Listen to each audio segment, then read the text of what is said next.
just call him dinner? NWA. Looks like he's just wearing blue knee pads. Chris Jericho. Oh, I don't know what the hell's going on here, folks. This is a revolution.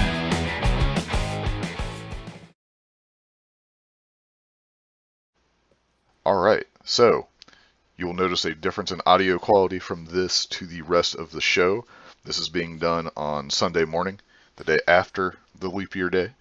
We are going to talk about the results from Revolution because it seems ridiculous to wait an entire week to talk about a Dynamite and a Revolution. So that's why this show is a day behind. Yep. And I am Ross, still, joined with Saul. So we're just gonna with Saul.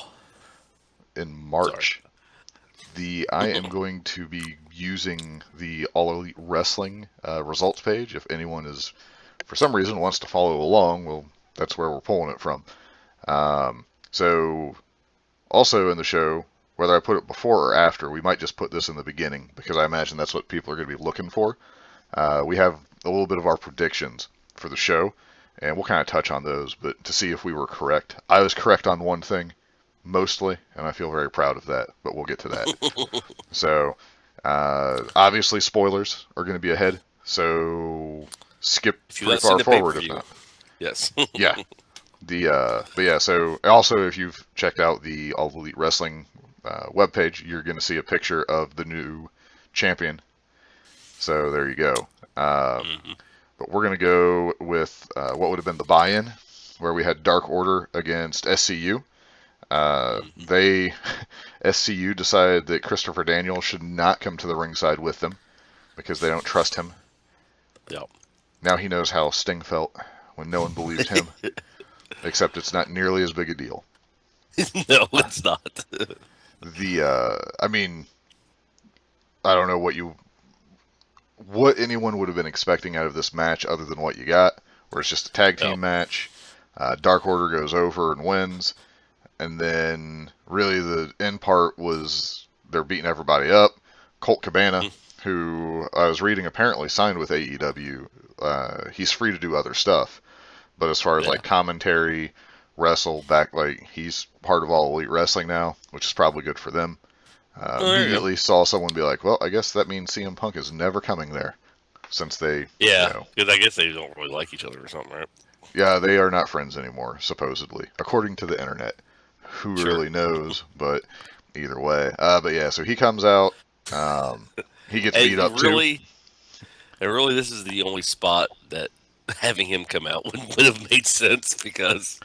Yeah, there'd be no reason for him to be involved in anything else. And even this kind of, like, whatever. I'm sure there's a history with him and some of those guys, but then they had... So Dark Order, like, they hold up off the attack, and then somebody in a cloak comes out.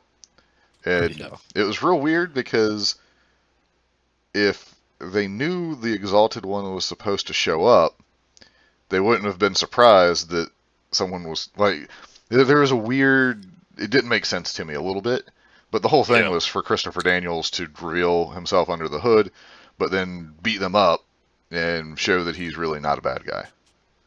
Yeah. So we can hopefully beat that, hopefully means that they are very close to revealing the real Exalted One, and we don't have to deal with the pup named Scooby-Doo red herring thing. I don't know if you ever watched that cartoon growing up, where every episode Fred thought it was red, but it never was until it wasn't. But yeah, so then we get to the real show. We got kicked off with Dustin against Hager, which I thought would be a couple matches later in the card, but I believe our predictions were pretty much exactly the same, but with somewhat different reasons. But yeah, so Hager wins this. I don't know what else you would think. Weird stuff with Hager and his wife, for whatever reason. A little bit of sexual assault from Dustin when he forced himself. Like, it looked like he was really just trying to smear the face paint on her, but it was still, at a glance, and because it's wrestling, it's like, was he kissing her? Because that was like an old Gold Dust thing, but you can't do that. So Sure. I don't know. It just seemed weird to me. But I mean, she played it up well. It was funny because you could see her in the background fixing her makeup, which you pointed out to me. Well, she obviously wanted to be a part of it for some reason, because why would she be at the rings, So, Right? Yeah. She was clearly okay with it, and she played yeah, her bit part very well, I thought. sure. So yeah, but I mean, this whole thing seems like it was all to build up Hager. They did put, I think it was JR, where they were talking about, can you imagine how bad it must feel to just want revenge and you just have to tap out, or you get submitted, basically. And that was kind Uh-huh. of a nice touch to it, to be like, oh, that would be devastating for you.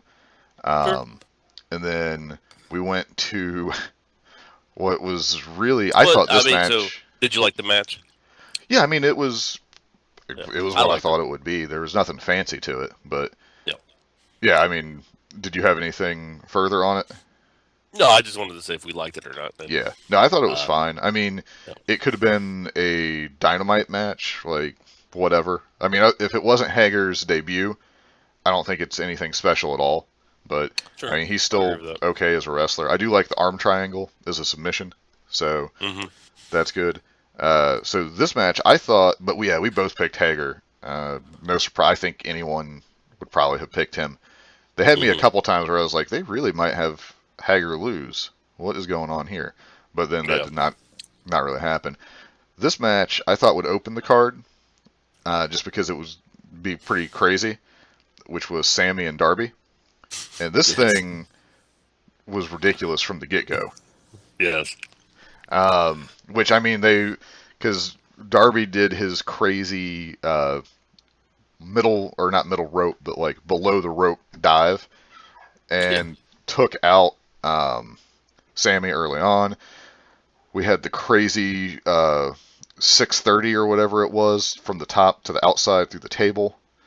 Uh, and then, yeah, like a bunch of back and forth where Darby ends up hitting the coffin drop at the end.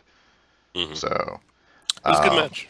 I yeah, enjoyed it. no, I thought it was very entertaining, that's for sure. And we And end both result, picked Darby to win, right? yeah, I don't think we thought, like, you had the thought you could see where Inner Circle would win all their matches, Yeah. kind of thing, but we were expecting Darby to win there. But I was Yep. super entertained. The 630 was horrifying to watch. There was the one spot where Darby did the suicide dive to Sammy over the thing and kind of got caught up. He still made contact, but it wasn't as good. But they seemed to play off it pretty well. Yeah. So, but yeah, I was entertained. It was worth the price of admission. All right, so we got Now, this speaking of match. things that was scary to watch. Holy moly! The Yeah. Bucks and Kenny and Hangman. This match was insane. Just Yes. from start to finish, it had some story to it. The scary moment was when they did like the alley oop German suplex. Yeah, I don't know what you actually call that, but Yeah, I was like, oh, is he getting ready to break his neck? right. But it looked like Matt realized it was going wrong, and he got his Yeah. arms down to protect him. And it looked like Hangman realized and kind of gave like an extra shove on the legs to get him to rotate over more. But it was like that was one of those cringe up, like, oh no, I'm about to watch paralysis happen or something. Yeah. But yeah, like the story they told with Hangman spitting on Nick's face or Matt's face and him going nuts. Yeah. Kenny and Nick trying to rein the other two in here and there. Like the real good story. Like the match was good though. Like I liked everything about it. Pretty That sure. match had to go for almost 60 minutes. It felt like it did, at least. Yeah, I didn't look for a timestamp on it. I'm trying to see. Yeah. Yeah, it doesn't say. But yeah, there was everything. We had Kenny's shoulder was messed up and he couldn't hit the One Wing Angel, but Paige came in and hit it, which was cool, I guess. Yeah, it was pretty cool. Had a few false finishes, like all that stuff, but Kenny and Paige end up winning. They teased. I was waiting for the Bucks to super kick somebody because they were doing the stand sideways thing. And Shawn Michaels taught me that if someone is standing sideways and you do a super kick, they're going to get super kicked. So I was just waiting for it the whole time. And it didn't happen. But I think they were teasing that Page was going to buckshot lariat Kenny, Yeah. and then he didn't. So, and even the announcers kind of played into it, like, well, I thought I saw something, but maybe I didn't, like that kind of thing. So, Yeah, because he had his crazy eyes on. yes, but crowd reaction for, and this goes back to Darby too. Darby's reaction was really good. Crowd was super into Page the whole time. Like, Bucks, as you predicted, were definitely working bad guy in it, and I was expecting it to continue after the match, but it did not. So Yeah, I didn't expect. I thought they would have won the belts. I was surprised. yeah, well, I think we both thought that was going to happen to further Kenny and Page, but yeah, that's not what we got. So, Yep. but yeah, so I assume that people are unanimously, for the most part, going to like this match. It wasn't quite as crazy move kick out heavy as some of the Bucks matches are, Yeah. but there was a lot of kickouts and stuff. But I don't think it was as crazy as like the Lucha Bros matches, for example. Next, poor Statlander and Nyla having to follow that match. Yeah, I mean, like you said last night, it would be tough for anybody to follow that match. Right. Now, and I will give them credit in this match because, one, they had pointed out Statlander had the flu all week. I don't know if that's real or, what it is. If it is, that sucks because that's going to take it out of you. I think it is real because they pulled her from a match. She was supposed to do a bar wrestling thing or something on Thursday. Yeah, she got pulled from it. So. Okay. So, now I will say by the end of this match, though, because the crowd was dead or exhausted, however you want to consider it, at the beginning of this match, and it's like, man, this is going to be rough for them. But by the end, they actually got the crowd back pretty good. They did. Yeah. Congratulations to them for that. We ended up with Nyla winning, and then throughout the match, it was a little bit sloppy here and there, but it did make it seem like that more authentic, where moves aren't always going to go perfect. So that was fine, and you could probably assume Statlander having the flu and being out of it's not going to be firing all cylinders. But I thought it was a fine match. Again, what are they going to do? Like, there's literally nothing they could do short of setting the ring on fire after what we had just witnessed. Yeah. So, but they were, I suppose, the palate cleanser kind of thing. But, so we went from that one. Now we're getting MJF and Cody, with Cody and his, like when we were doing the prediction stuff and talking about it, I did not think it was a real tattoo on his neck. Yeah. But it turns out it is a real tattoo on his neck. If I was part of his inner circle, so to speak, yes, I probably would have said, buddy, that's not a neck tattoo. That's more of a arm or shoulder. But, hey, I personally think like that. So for like my type of tattoos, like I have some on my arms, that feels like a shoulder tattoo.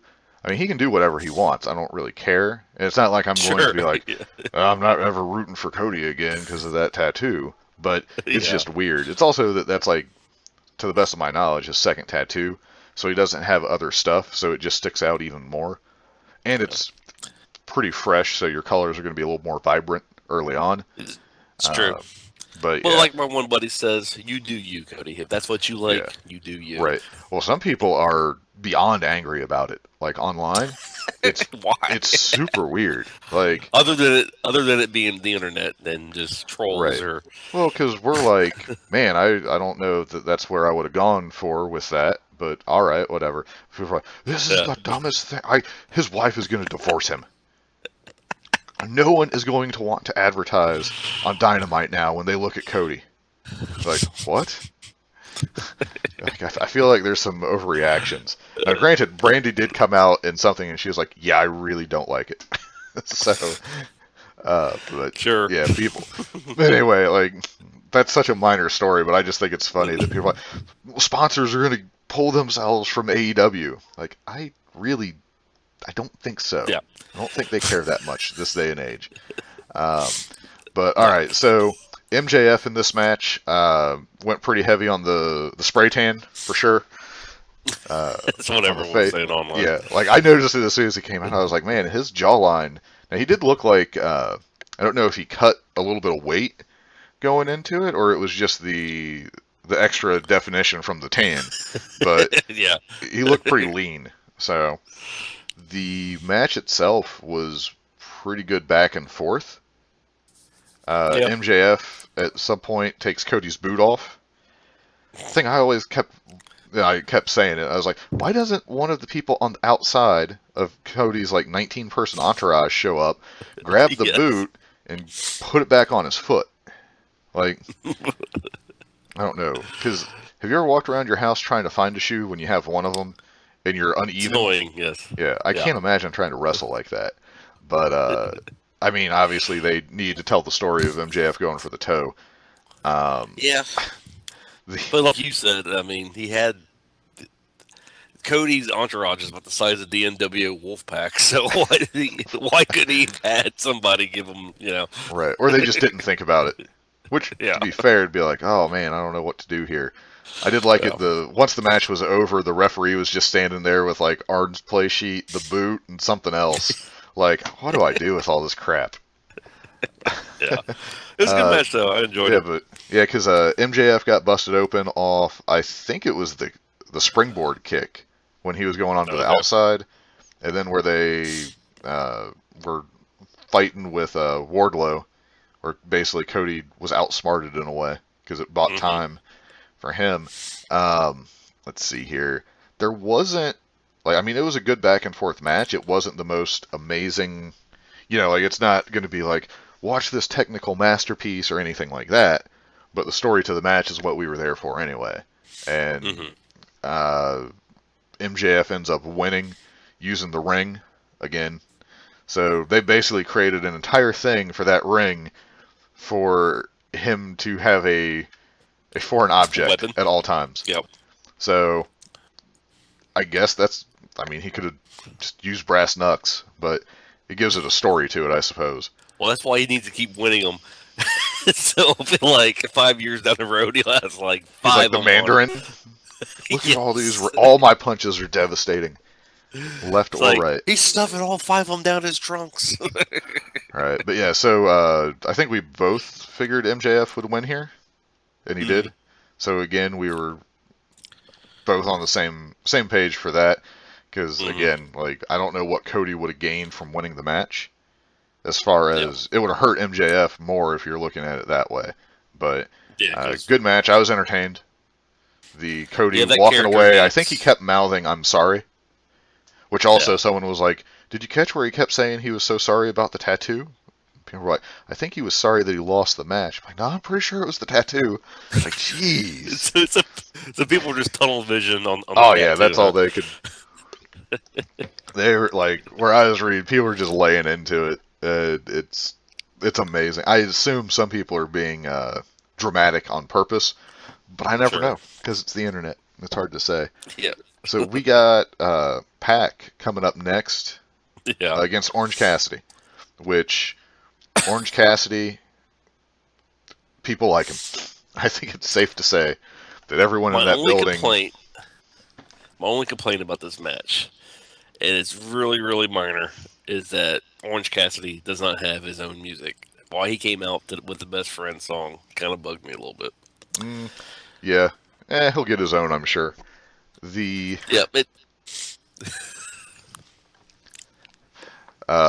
match was, if you've seen an Orange Cassidy match, it was similar to the other Orange Cassidy matches, but they played up a little bit of the mind game to it, and where they had Pac thinking it was a joke basically, so he wasn't taking him serious, which you kind of figured it could definitely go that way, but that seems to be what they were going for with it.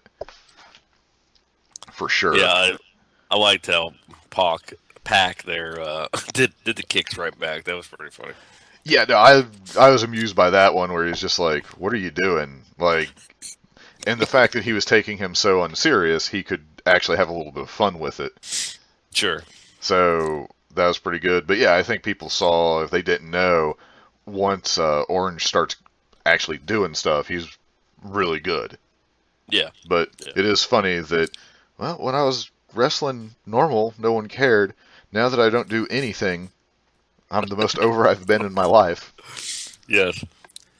With awesome shirts. But, it was a good match. So Pac wins that, right? Yeah. Yes. Yeah, and I think we both agreed on that one too. But yeah, what were like weird for the Lucha Bros to come out? I mean, they've sort of had a feud with Trent and Chuck, but yeah. I think it was just to throw like something in there. Yeah, so. that part was kind of weird. I'm like, okay. I mean, I like the Lucha Bros, but it didn't really didn't really make sense why they came out. But hey, whatever. I did like where JR was. I'm trying to think of the way I want to put this. I could have seen him being like, well, this just doesn't make any sense to me. But he kind of, it felt like he played in a little bit of he accepted it as a form of mind games at times. But I remember at one point, I forget exactly what they were doing, but it was like, I think you made the comment, you're like, somewhere Jim Cornette is losing his mind right now. just smashing the keyboard. And I think it might have been when they were doing the kick exchange, like the leg kicks, like because Pac was going along with it.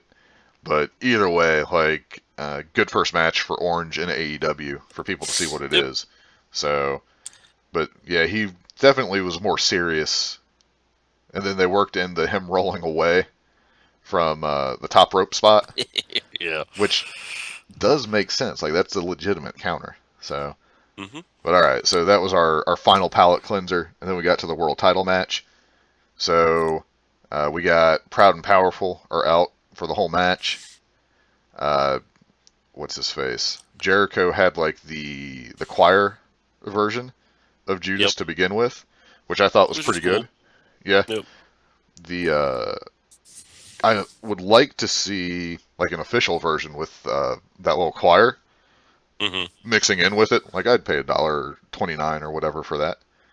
But Moxley had what? Well, give him an idea because he might actually do it.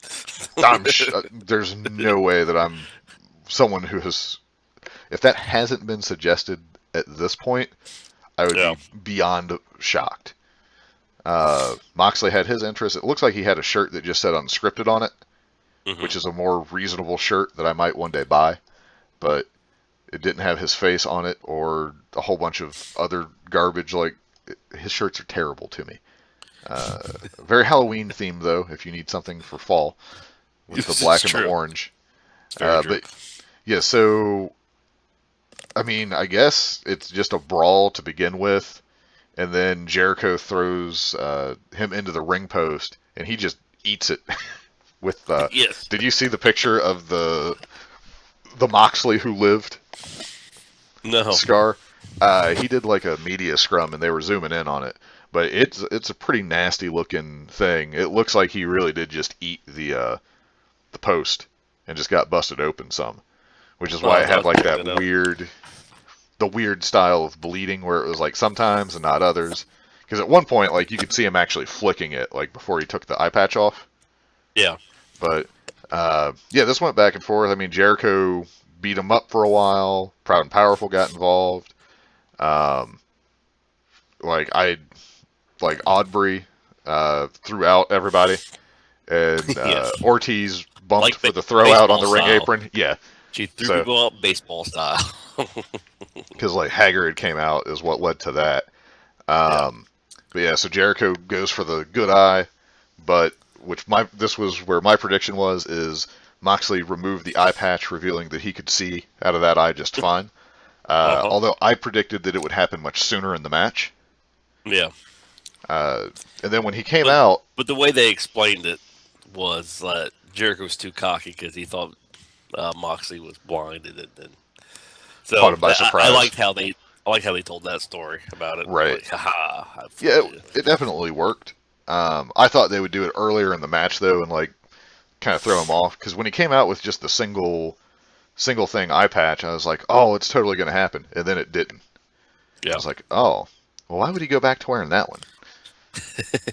Like I couldn't figure it out, but yeah, so he hits the regular DDT, then he hits the Paradigm Death Rider Driver version on Jericho and gets the pin. He had like the super crazy roll up where you get everything rolled all the way back on it.